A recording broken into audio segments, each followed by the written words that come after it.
So a lot of you guys have probably been watching my vlogs, my videos, my shorts, and you're probably like, damn, Jamie really loves Spain and he really loves Turkey, because almost every video is about those two countries. And I will admit, I love those two countries. And in this particular video, I will be going over which country is better to live in. Let's get it, baby.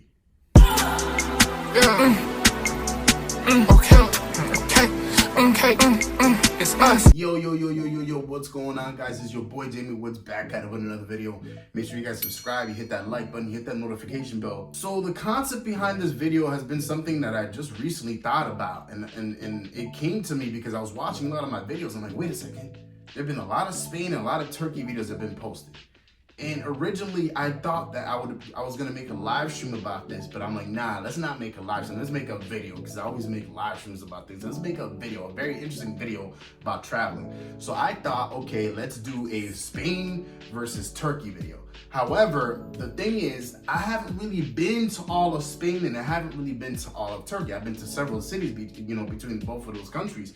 However, I haven't been to all of them, so it would still be unfair for me to compare country versus country. So I thought I would pick one city per country that I thought is the most livable for me personally, and I would square them up, kind of like this city versus this city from these two specific countries, and which city ideally is the better city for me to basically live in. And of course, the way I'm gonna do this is I have 8 different categories, and I'm gonna square these 2 cities up in each of those categories, and we're gonna pick what city's better in each of those categories. And at the end of it, we're gonna tally it up, and we're basically gonna decide what city is the better city to live in. So let's get it started. So first things first, let's go over what specific cities will be squaring off against each other. So let's start off with Spain. So in Spain, the cities I visited was Barcelona, Sevilla, Madrid.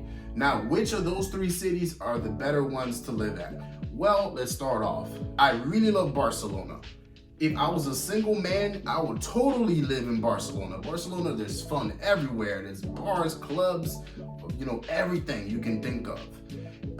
Beaches. I mean, why would you not want to live in Barcelona? However, Barcelona, the issue with Barcelona is I don't think it's such a good place to raise a family per se. It's a good place to be single and have fun, but I don't really think it's a good place to start a family. And on top of that, it is the most expensive place in all of Spain. Sevilla, I really love Sevilla, and I think it's charming, it's awesome, but it's really hot.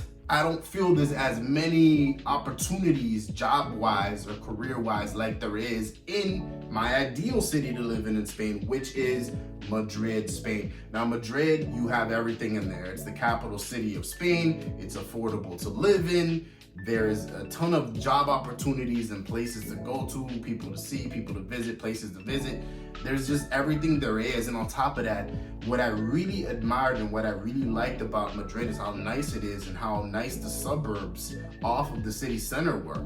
Like, I remember going with Arena to the suburbs of Madrid, and I was like, damn, these look really nice. And I've heard from a lot of locals that Madrid is one of the best places in the country to live in. So I'm putting myself in the shoes of a father, like what specific city from this country would I want to raise a family in? And I think Madrid is the answer. So I'm picking Madrid. For Turkey, I've only been to 2 big cities, which is Istanbul, Cappadocia.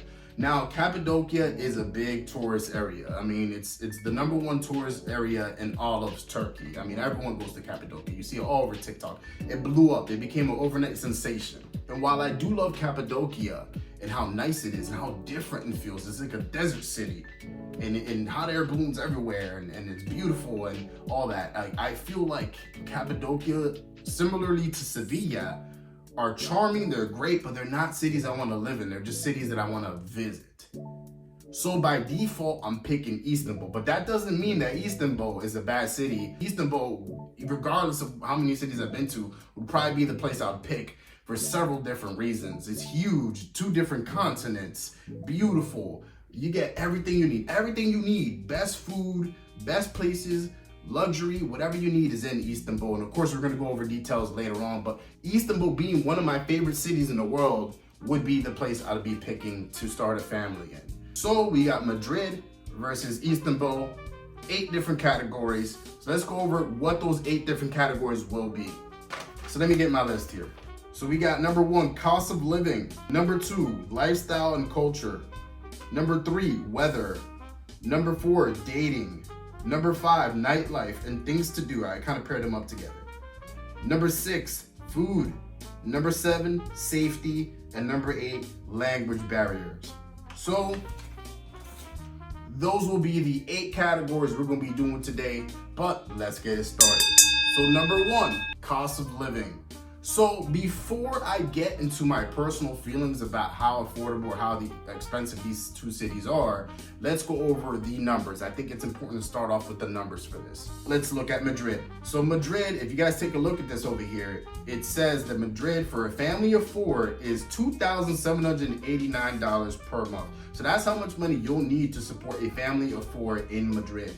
All right. If you're a single bachelor, because I always look out for my single folk, this would be $783 a month. So basically, if you round that up, that's $800 a month that you'll have to be spending to live in Madrid, which honestly isn't bad at all. Like over here in America, you're literally paying like quadruple that in order to survive. So that is not bad at all, actually. So on the other side of it, we got Istanbul, Turkey. Istanbul, Turkey, for a family of 4, you'll be needing $1,988 in order to support a family. So that's basically $2,000 a month, which is amazing. Okay, so we're talking pretty much almost $1,000 cheaper than Madrid is. And of course, if you're a single person, that's $553 to survive for a month in Istanbul, which blows my mind. I mean, it shouldn't, because I've been there before, but it blows my mind just how cheap it is. You can literally do amazing things, so many great things, stay at the best places, eat at the best places, for only $553 a month. And of course, guys, just because these numbers are the way they are doesn't mean that you can't spend more or less. Of course, some people want to stay in cheaper places, or they would rather cook in than going out every day. So these are just general numbers. It can always be a little higher or lower, but for the most part, this is average. So my personal experience from being in these 2 cities several times, I've been in Madrid 2 times and I've been in Istanbul 2 times. And so from my overall experience, I would say that I spent a lot less in Istanbul than Madrid. And the funny part about Madrid is actually the cheapest city to be in the major cities of Spain. So if you go on over to Sevilla isn't too crazy expensive, but it's more expensive than Madrid. And then Barcelona is probably the most expensive place in all of Spain, which is why I didn't pick Barcelona. So not only is it too much of a party area, but it's also very expensive. And in some instances, it can be a little bit more dangerous than Madrid. I feel like Madrid and Seville are a lot more safer, and Madrid is more affordable than Seville or Barcelona, which made me pick Madrid. But if you stack up Madrid compared to Istanbul, Madrid is more expensive than Istanbul. Istanbul, you could do 2, 3 times the things you could do in Madrid. You could stay in a better apartment in the city center, in a very good location. Food is dirt cheap, and food is quality. Of course, we're gonna get to the food later on, but you could do so much great things in Istanbul. Istanbul, literally, you can get all the sophistication and the luxury of Europe, but for a fraction of the price. In fact, what makes Istanbul so unique, like I said before, is it's between 2 different continents. So technically, there is a side of Istanbul that's in Europe. Okay, so you do have the European feel to it, all right, just like you do in Madrid, except for a fraction of the price. And of course, you get a little bit of that Asian persuasion there, a little bit of that Asian mix. So it's a city that you get the best of Europe and Asia. You get all that sophistication. Your money goes longer, so why not pick Istanbul? So for this specific category, we're gonna give it to Istanbul, Turkey. Istanbul, Turkey is gonna take it. It's 1-0 Istanbul, Turkey. Category number 2, lifestyle and culture. I paired these 2 up.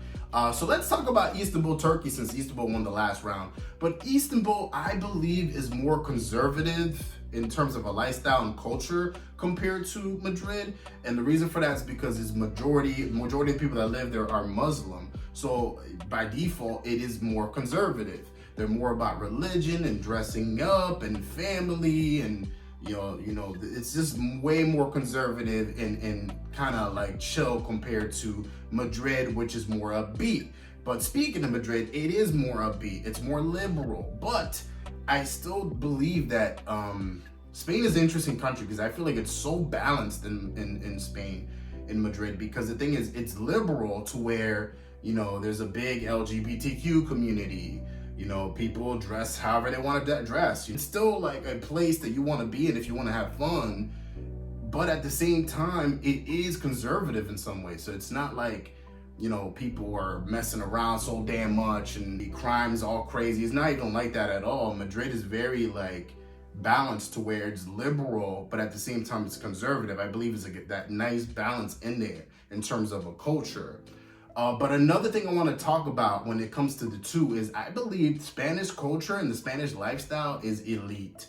I believe it's one of my favorites in the world, and I've been all over the place, but I feel like Spanish culture in Spain, not Latin America, but even Latin America in a way, but in Spain is elite because these people care about living and breathing and taking in the moment. They're all about taking in the moment in Spain. It's not about living to work. It's about working to live there. So family is more of a focus. Friends are more of a focus. Having a good time is more of a focus to them. So this is why they have siesta. Siesta is basically a tradition in Spain where in the middle of the day, usually from 12 till about like 4 o'clock or so, they shut down all the businesses and everyone goes to eat and drink and sleep. And then they come back to work for a little bit. And that's what they do. And I really enjoy that. Even dining out is a different experience in Spain because other places in the world, including Istanbul, they're very like, on it, which is a good thing. But for a worker, it's stressful. Over there, they're very laid back. They'll come to your table in 10, 15 minutes or whatever the case is. They'll take your order, whatever. And whatever, it's just more laid back in Spain. Spanish culture is more laid back. They're happier. In fact, I believe there's a stat that says that Spain is one of the happiest places to live in the world. They have one of the best lifestyles in the world. Istanbul is a bit more hustle bustle depending where you're at. Like the people are always on the go, always hustling. There's a big hustle culture in Istanbul compared to Spain that's more laid back. In fact, in Spain, they close down businesses for no reason sometimes. Sometimes, they're trying to get drunk or it's someone's birthday and they'll literally close down the business. And sometimes it could be a Zara, it could be like a random store, a big American store that'll close down for no reason just because it's too hot. It's too hot, they can't come in, they'll close down the business. That's how laid back these Spanish people are, and that's how much work is like not as important to them as it is to like people in Istanbul or people even in America, for example. So in terms of lifestyle and culture, I think I'm gonna give it to Spain in this one. I really value family, friends, having a good time, taking in the moment, living in the present, and that's what Spanish people is all about, and that's what they do in Madrid. So I'm gonna give this one to Madrid. Madrid takes this one. It's now 1-1. Category number 3 is weather. Now, this might seem like it's common sense. This might seem like it's obvious. A lot of people are gonna think Madrid has better weather just because it's in Spain. Spain does have good weather. I'm not gonna lie. You feel good when you're there. However, it is hot as hell in Madrid.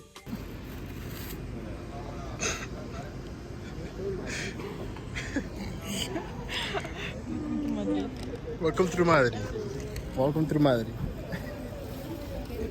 It is hot. This isn't Barcelona. That's one advantage about Barcelona is by a beach. There's ways to cool down. I'm not saying there's not in Madrid, but it's more pricier in Madrid. So if you want to go to a community pool, that's going to be a bit of a drag. If you're trying to go to a rooftop pool, that's going to be a little expensive. They charge like, I believe like 60 euros or whatever it is for a daily pass. Not even for the week, just for a daily pass. And that's it. It expires after that day and that's it. So if you're trying to cool down from the heat, that's the way you would do it. And it's really hot in Madrid. People think that oh, it can't be too hot. Bro, you go out there and it hurts to be out there sometimes. Madrid is very, very hot. It's not as hot as Seville. Seville's the hottest I've seen, but Madrid is very hot. And the winters, I heard, are cold. I haven't been there in the winter, but I heard the winters are very cold. Now, if you talk about the weather in Istanbul is very fair with the weather. I went there in the summertime and I thought the weather was immaculate in the summer. It wasn't too hot. It was perfect. You can walk around. It was just perfect. It was perfect. Like if you wanted to go to a pool, you could, but at the same time, it wasn't hot to where like you're about to like pass out from a heat stroke or something. I thought the weather there in the summer was great. And then in the winter times, I went there in the wintertime was great. It felt like spring weather.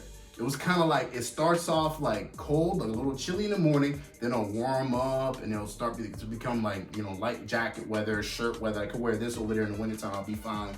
And then it'll get a little chilly towards the nighttime. That's how it would be every day. And of course, I'm sure there's certain days where it snows a little colder than usual, but for the most part, winters in Turkey are not bad at all. So if I'm giving it to the weather here, I gotta give it to Istanbul. Their summers are great, their winters are great. All year round, you have good weather. So I gotta give it to Istanbul over Spain, or Madrid that is. So Istanbul is leading 2-1. So the next category is gonna be dating. So dating, let's talk about Istanbul. Now, like I said before, Istanbul is very, very, very conservative compared to a Madrid, for example. In Istanbul, I feel like the girls are or just the people in general are very friendly, and they're very social, and they're always, you know, wanting to, you know, hang out, and they can be a little touchy-feely, you know. And on top of that, one other advantage about Turkey is there's so much, honestly, like Turkish people are so diverse. Some of them are light skinned, some of them are dark skinned, but not any darker than me. Like, you don't really see black people like that in Istanbul, Turkey, or Turkey in general. I don't think I've seen not one black person that's from there.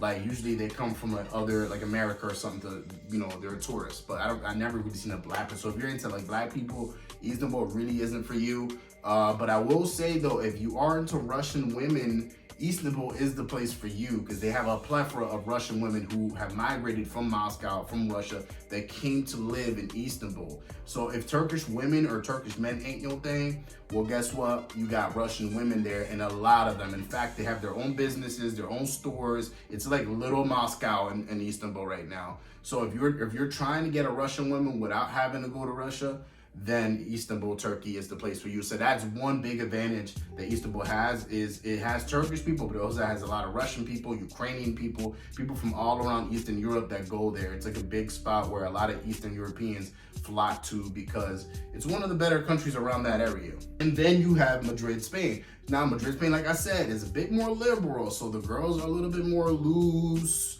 and they like to have more fun. The guys like having more fun. They're more charming, more romantic. It's similar to, basically, for any of my Latin Americans out there, it's sort of like that. It's sort of kind of similar. I feel like Spanish people from Spain and Latin Americans are very similar in how they act. Now, I will say Latin Americans have a bit more rhythm than Spanish people, but Spanish people still got rhythm. They still got, it's in our blood as Spanish people or Latin Americans to have rhythm.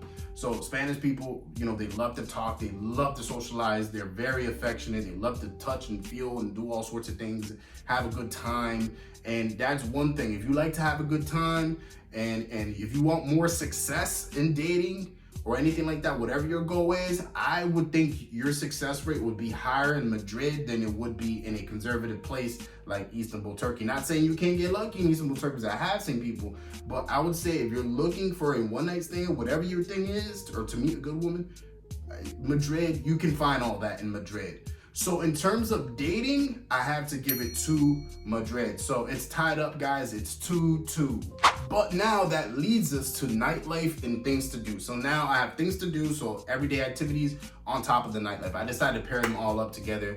So let's do it this way. So let's start off with Madrid, who won the last round. So basically, Madrid, there is a lot to do. It is the capital of Spain, you know, so there's a lot to do. So there's a lot of museums you can do, some of them for free, depending on the time of the year. So in the summertime, on a Monday, you can go to certain museums for free. I mean, you have La Gran Via, your Puerta del Sol, you have Plaza Mayor, churro spots, a lot of good restaurants, rooftop bars all over the place, amazing rooftop bars that you can see the whole city. There's so much stuff that you can do in Madrid. And then the nightlife in Madrid is criminally underrated. I feel like a lot of people always talk about Barcelona, Ibiza, you know, all these places, right? Those are the top two that people always mention, is Ibiza and Barcelona.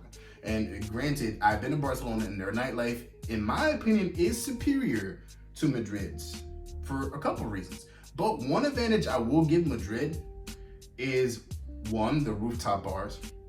But another thing is, I feel like I got more of an authentic experience in Madrid. I feel like in Barcelona, not to bring Barcelona into this, but Barcelona is more touristy. Is a lot of tourists. It felt like Miami in certain ways. It's like everyone coming from all around Europe to go there, which is a good and a bad thing.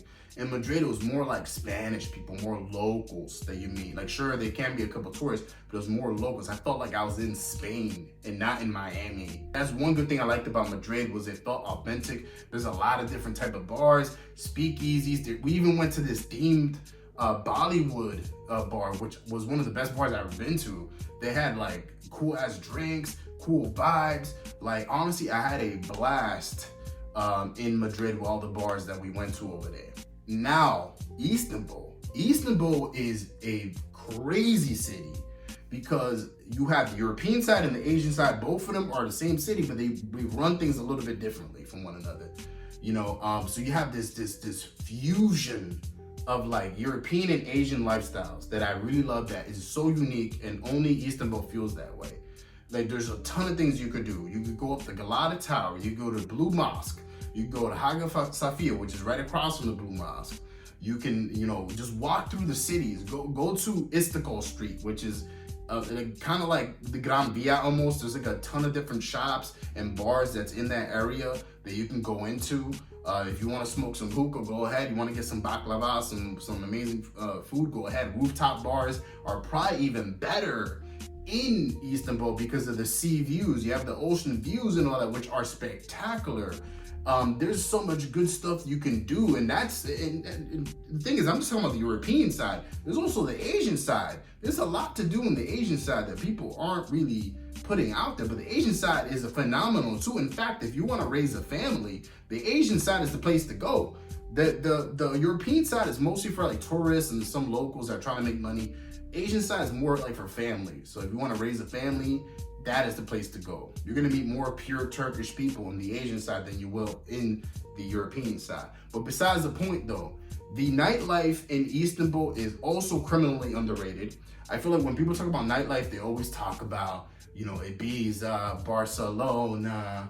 They're always talking about Miami, Las Vegas, you know, all these cities, right? But they never talk about how phenomenal Istanbul is. Istanbul is unique. First of all, they have this obsession with fire over there, where they're always lighting things on fire. I mean, look at these videos over there. They're lighting everything up on fire. I almost got burnt because I had my hands on the bar table and there was oil there, gas, and I was like, what the hell? Someone spilled their drink, but it wasn't. It was oil or gas to light a fire, and I almost got burnt. Lucky for me, I took my hand out of the way before I got burnt. But they're into fire, they're into confetti, they're into sparklers, they're into like mixing up the music. So, you know, for those of you guys that worry they're just gonna play Turkish music, that doesn't always apply. Like, sure, they'll play Turkish music, which I love, by the way. I love Turkish music, but they'll mix it up and put a bunch of other different stuff. So if basically clubs aren't your thing, well, guess what? You can literally party in the streets, because they love to party in the streets. They'll take their instruments, start banging on shit. They'll have girls twerking and shit and all that. It's insane. They take it to the streets. Like, these people party everywhere. Another thing is, if that's not your thing, you could go to a hookah lounge. They're big into hookah out in Istanbul. There's just so much stuff you guys can do besides you being in a club or something. There's a lot of diverse things. There's so much things to do. Another thing I forgot to mention is the Turkish baths. So you can do Turkish baths over there, which is basically, they basically wash you up like if you're a king and shit. They put you in the sauna, and then from the sauna, once you detoxify all that stuff, then they bathe you, then they massage you, you have a nice tea, great time. So if I were to compare the things to do in the nightlife or which one's better, I gotta give it to Istanbul on this one. So Istanbul wins this round. It's now 3-2. So the next round is food. Now to start off with Istanbul. Now Istanbul has some of the best chefs in the world, some of the best restaurants in the world. Salt Bay is from there. Sizin Barak, I think his name is, the guy that be smiling while he's making food. He's from there. I just think people underrate how good Istanbul is, how good Turkey is when it comes to certain things. And food is one of them. They have world-class food. In fact, Turkish people, like their breakfasts, their dinners, their lunches aren't just regular breakfasts, lunches, and dinners. These are events. When you sit at that table, they have the whole table full of food, okay? From meats to whatever it is. Veggies don't matter, man. These people love to eat in Turkey, man. They got a bunch of different varieties for you to try out. And then on top of that, if you have a sweet tooth, They have amazing desserts. They have baklava, which is one of my favorite desserts in the world, man. Like, Turkish people, man, when it comes to food, man, there's not many people that can rival them in the world. So if you got a big stomach and you like to eat, go to Turkey. Go to Istanbul specifically. You won't be let down by the food over there. Now, Madrid, on the other hand, if you're into paellas, if you're into tapas, which, by the way, if you guys don't know what tapas is, it's just a bunch of little tiny like appetizers. So if you want to get fried calamari, if you want to try out like several different dishes at once, tapas is the way for you, and it's in small portions, like appetizer sizes. So if you want to try multiple different things, you can do that. Sangria is a big thing in Spain. This is one thing about Madrid. Madrid isn't even one of the better places for food in Spain. I thought Seville was my favorite place when it came to Spain. Now, I do like the churros that they have in Madrid. The churros are pretty nice. If you want to try out churros and the chocolateria sanguines, try that out by Plaza Mayor. But even in Plaza Mayor itself, the food there is kind of like tourist scams, so it's very expensive. The food isn't great, but there are a lot of hidden gems in Madrid where you can have amazing food on a rooftop bar or something very nice. The restaurants in Madrid are very cute and nice. In terms of the food and the experience and the quality, I gotta give it over to Istanbul, Turkey. So for this one, it's 4-2 Istanbul, Turkey. Turkey's kind of going away with this one right now. So the 7th category is safety. Safety is very important, especially if you're gonna live in a place and if you're gonna raise a family somewhere. So let's start off with Turkey. Now, Turkey is very safe for the most part. Istanbul, for a big city, is very safe. Like, you can walk any time of the day and you're fine for the most part. It's really not bad at all. However, something that I don't like about Turkey are the scammers. There's a huge scammer culture over there, to where the stores will try to scam you, kids will try to scam you, like people basically trying to take money from you and stuff, and I don't like that. Taxi drivers are criminals over there. They'll try to like basically scam you. They'll give you like a flat fee saying that the meter doesn't work, but they're actually overcharging you. And I know these things happen in other countries, but for some reason it happens so much more in Turkey. Even when you go to a store and you decline someone, sometimes it can get a little bit aggressive for you. It can get a little bit dangerous. I have seen people out there with rifles and stuff. I mean, they're security guards, but I have seen that, so that is a little bit scary. But otherwise than that, those are pretty much the scariest things I've seen out there, but it's pretty much safe for the most part. Madrid, on the other hand, is also very safe. Like, Spain is one of the safest countries in the world, probably one of the safest in Europe. You can literally walk down the street, like Arena and I were walking down the street 3 a.m. in the morning after the club, and not once did I feel like my life was in danger. I've never felt like my life was in danger in Spain at all. I feel like Spain is so safe no matter where you go. Barcelona, Madrid, Seville. I think Barcelona out of the 3 might be the more dangerous one, but Madrid for a fact is very, very, very, very safe for a capital city. And I see so many families out all the time in Madrid. They let their kids out. In fact, I heard that Madrid, or Spain in general, is one of the best countries and cities to raise a family in. And it just goes to show it's very safe. They let the kids out play, they be drinking, whatever. You know, not much crime be going on. Like, I never really hear about a crazy incident that happened in Spain. Like, it's, for the most part, it's very safe. So for this particular category, I'm giving it to Madrid, I'm giving it to Spain. So right now it's 3-4 Spain and Turkey. Of course, Turkey's winning, by a point. So we'll see what happens in the next round. So number 8 is language barrier. Now, a lot of people probably disagree why I put this as a category, but it's very important, especially as a foreigner. If you're trying to move to a country, obviously you want to be able to navigate around the city. But the thing is, of course, if you're going to a foreign country, they speak a whole different language, and sometimes these languages are a little bit hard to pick up on. So what city is better to navigate around without really knowing 100% or being fluent in their language? So let's start off in Madrid. Madrid, obviously they speak Spanish there. And from my experience, a lot of people really do speak English there. It may not be the best English, or not everyone speaks English, but they still try to work it out with you. They're very friendly, nice. You pull out your Google Translate. Like, I never really had a problem with Madrid. I just feel like Madrid, compared to other big cities in Spain, like, people knew less English there compared to other cities. Like, I feel like Barcelona, everybody and their mothers know English in Barcelona. And a lot of people knew English in Seville. But when I went to Madrid, I felt like it was a lot less English speakers there, but I still managed like to navigate around the city. And I mean, I know Spanish, but I try to test this out by just speaking English to them, and it still worked out. Like a lot of people do know English and they're willing to meet you halfway with that. So even though there is a bit of a language barrier, it's not as crazy as some other countries in the world. Now, Istanbul, there is a language barrier, and it also depends on the neighborhood that you're in. So coming from someone that stayed in multiple locations in Istanbul, so the first time I was there, I stayed in Şişli, which is a very bougie, upscale, like a neighborhood. It's probably one of the best neighborhoods in all of Turkey, but you're not gonna really see much tourists there. It's kind of like rich locals that be living there. And a lot of people that were there didn't really know English. The only guy that I knew that knew English around there was this one business owner, this one bar guy. He works at a bar, he's like a bar owner. He was cool, he knew a little bit of English, so we used to go there like a lot to have drinks because he would hook it up and he knew English, so we liked that, so that was cool. So I stayed in Şişli the first time around. Then the second time around, I stayed in the Galata area, so Beyoğlu. So it's called Beyoğlu. That's where the Galata Tower is at. Beyoğlu, however, there's more tourists there. So because there's more tourists in that area, there's more English speakers. But even then, we encountered a lot of language barriers to where we had to kind of do like sign language or something with them to get them to understand what it is that we're trying to tell them. So we did encounter a lot of language barrier, but we still had a little bit more easier time in Beyoğlu. And then I've been to other places like Beşiktaş, I'm probably mispronouncing Beşiktaş. Beşiktaş is probably nobody that speaks English there. You know, it's all like, you know, college kids and locals, not really much tourists that go there.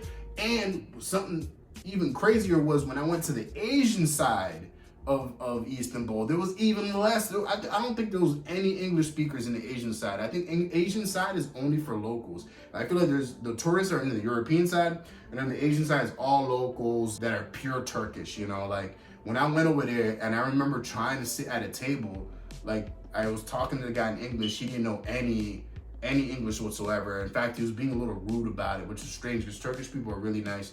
And then I went to another restaurant, they didn't know English either. Like I was trying to get a seat, but I couldn't communicate that with them. In fact, I tried to take it on my Google Translate, but I wasn't in the mood because I was getting frustrated. But then finally, we went to this one restaurant, I spoke to the guy in English, and he still didn't understand me, but he kind of had a feeling it was for a table, so he sat us down, and we were just like the whole time like pointing at what it is that we wanted. So it worked out at the end without us really having to understand each other. But even then, it's kind of like there's a huge language barrier in the Asian side. So like if you want to live in the Asian side of Istanbul, definitely pick up on some Turkish. In fact, just learn Turkish in general for Istanbul, because you know, even though there are a decent amount of people that speak English there, it's not as much compared to other countries in the world, specifically Spain. So in terms of language barrier and navigating around the city for a foreigner, I think that Madrid in Spain is the way to go. So this ends up in a tie 4-4. Madrid takes this last category. But I don't like ties. So I'm gonna come up with my own verdict on what city I believe is the better one to live in, and you may disagree or agree with this one. But as much as I love this specific city, and as much as I do think that it is one of the best cities in the world, and it's a city that I'd love to go to, and it's so magical and charming. As much as I love this city, because I don't want to give it away. I don't want to give which city it is just yet. But I'm going to give it away now. The city that I'll move to is Madrid. Madrid, Spain. Winner. For several different reasons. I mean, basically the categories. Let's go down the categories already over here. So basically, you know, it's still affordable. It may not be as affordable as Istanbul, but it's still affordable to live to, especially compared to America and some other countries and to the rest of Spain. On top of that, the lifestyle is great. The siesta, have a wine, taking the moment, all that compared to the hustle bustle of Istanbul, Turkey, and then you have the amazing food, the nightlife, the dating, which is very passionate, the safety, which is a big important thing for me. There's a lot of safety in Madrid. It's very safe. It's a very safe capital city. You can navigate around the whole city and not get mugged, robbed, or shot, or whatever the case is. The weather, I mean, it does get hot in the summertime, but it's still great. And then on top of that, a lot of people do understand English, so even if you do move there and you have a bit of a language barrier, people will still be able to work with you. Now, this doesn't mean I'm anti-Turkey, anti-Istanbul. I'm not saying that one city is better than the other. I'm just saying that in terms of living in a city, if I were to live in the city, Madrid would be the one I would live in, just because I'd feel more comfortable there. You know, it's not gonna be much of a language barrier. I like their culture, how they live their life and all that, how affordable it is. There's certain things I like about Madrid. However, if we're talking as a city, like to visit, to be there for a couple weeks, I love Istanbul more. Istanbul's more exhilarating, more fun to be in, just more exciting. It's more affordable than Madrid. There's just so much more to do there, in my opinion, because it's a bigger city. In fact, I believe it's the biggest city in all of Europe, technically, even though it's split up by 2 different continents. But I would say in terms of visiting and being a tourist and being there for a little bit, Istanbul is the way to go. But in terms of living, like raising a family, I would have to go with Madrid, specifically the Madrid suburbs.